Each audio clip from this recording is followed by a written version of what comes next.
သွေးတို့ကပျောက်တယ်စားသိပျောက်တယ်စားတော့အနေတိုင်းပြင်လိုက်နော်ဝိတ်ချမယ်လမ်းလျှောက်မယ်ဆေးကိုတမ်မီစာတန်အစတော့ရတယ်ဒါပေမဲ့နောက်ပိုင်းကျ40ကနေပြီးတော့တဖြည်းဖြည်းနဲ့ကိုယ့်ရဲ့ lifestyle ပြင်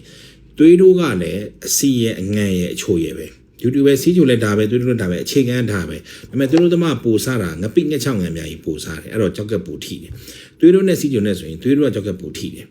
စီးချိုကဖြည်းဖြည်းချင်းကြာလာတော့ထိတာပေါ့နော်ထိတာချင်းတူတူပါပဲဒါပေမဲ့သွေးတို့စီးချိုဖြစ်လာရင်မကောင်းတော့ဘူးကျွန်တော်မြန်မာနိုင်ငံလောက်ငံနေအစီတွေစားတာထမင်းစားတဲ့တိုင်းကြီးထမင်းကြိုက်တဲ့တိုင်းကြီးမှာသွေးတို့တာမဆမ်းပါဘူးသွေးတို့တယ်အဲ့တော့ကျွန်တော်ရဲ့အတွေ့အကြုံနဲ့ပြောရင်ကျွန်တော်သွေးတို့စသိတဲ့အချိန်တော့တယ်မီစားတယ်ဆက်တောက်ရတယ်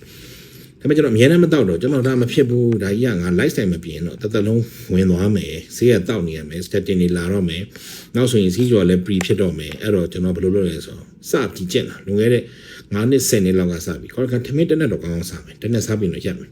ထမင်းစားကြတာစားမယ်ကွာဆိုပြီးတော့ကိုယ်စိတ်ကိုပြန်ပြင်ရတာပေါ့ကပ်ကို short တာပေါ့ဒါပေမဲ့ကျွန်တော် weight ကတိုင်းတော့မကြောက်ဘူးကျွန်တော်တောက်တော့အများကြီးတောက်ရင်သွေးတိုးတယ်အရက်တောက်ရင်လည်းများတောက်ရင်သွေးတိုးတာပဲသွေးထိုးတာပဲနည်းနည်းတောက်ရင်ရတယ်အဲ့တော့ဘာလို့လဲဆိုတော့ fasting လုပ်ရတာပါအရက်ကို fasting ပြန်လုပ်ရတယ်ဘယ်လိုလဲကွာတောက်လိုက်နားလိုက်တောက်လိုက်နားလိုက်နဲ့အဲ့လိုသွေးတို့ကိုဖြည်းဖြည်းချင်းထိန်းရတယ်အစားတော့ပြင်ရတယ်လမ်းလျှောက်ရမယ် exercise တော့လုပ်ရတယ်ချွေးထွက်ရမယ်ပြီးရင် weight ချရမယ်ပြီးရင်ကိုကပြင်ရတယ်စီလဲလျှော့အငံလဲလျှော့စားကို limit လုပ်ပြရတာပေါ့နော်စားသမျှတိုင်းမှာအငံမထည့်ဘူးပေါ့နော်ငပိငှက်6ကအစိုးဆုံးပဲမြန်မာနိုင်ငံမှာဒုက္ခပေးနေငပိရေငှက်များရေငပိငှက်6တွေစားလို့သွေးတိုးတာဗဇက်ကကျွန်တော်တို့ဗဇက်ကထုံးနေပြီအငံကိုကျွန်တော်တို့က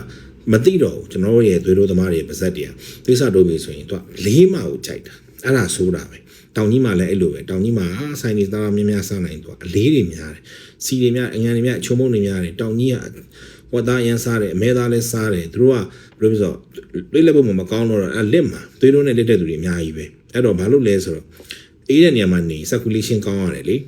lifestyle ပြင်ရတယ်တောင်ကြီးကကောင်းချင်းစားတယ်ကွာခေါ်ဖို့စားတယ်ကွာကျွန်တော်ပြောတာမနေ့ဆိုကောင်းချင်းပေါင်းเนาะအဲ့လိုမျိုးတွေစားတဲ့မျိုးဆိုတော့ဒီကြောက်ကွေးစီကြော်တွေစားတယ်အဲ့တော့သွေးတိုးတာပဲဒါဥပမာတောင်ကြီးမှာကျွန်တော်ရောက်နေလို့တောင်ကြီးရဲ့အကြောင်းကျွန်တော်ကဒါသိနေလို့ဒါတောင်ကြီးသားတစ်ပိုင်းလို့ဖြစ်နေလို့ပြပြတာ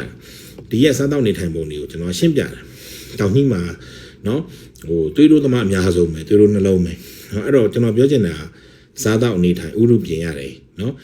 ကိုကစားတဲ့တောက်တာတွေမှာကိုကကာဗွန်ဟိုက်ဒရိတ်ကိုတက်နိုင်တဲ့လောက်ရှော့စားအငံတွေအစီတွေကာဗွန်ဟိုက်ဒရိတ်ကစီတက်ဆိုတာစံကြုံပြောင်းအာလူကိုရှော့ရတာပဲမရှော့လို့မရဘူးဝိတ်ချရတာပဲဝိတ်ချလိုက်တဲ့အချိန်မှာသွေးတို့ကကောင်းသွားတယ် lifestyle ပြင်လမ်းလျှောက်လေ့ကျင့်ခန်းလုပ်စိတ်ကိုလည်းအေးထားခေါင်းအေးထားเนาะအစားလေးကိုเนาะရှော့စားဘိုက်ကိုပူအောင်မနေနဲ့အဲ့ဆိုရပြီဖြည်းဖြည်းချင်းကျသွားလိမ့်မယ်ပျောက်တယ်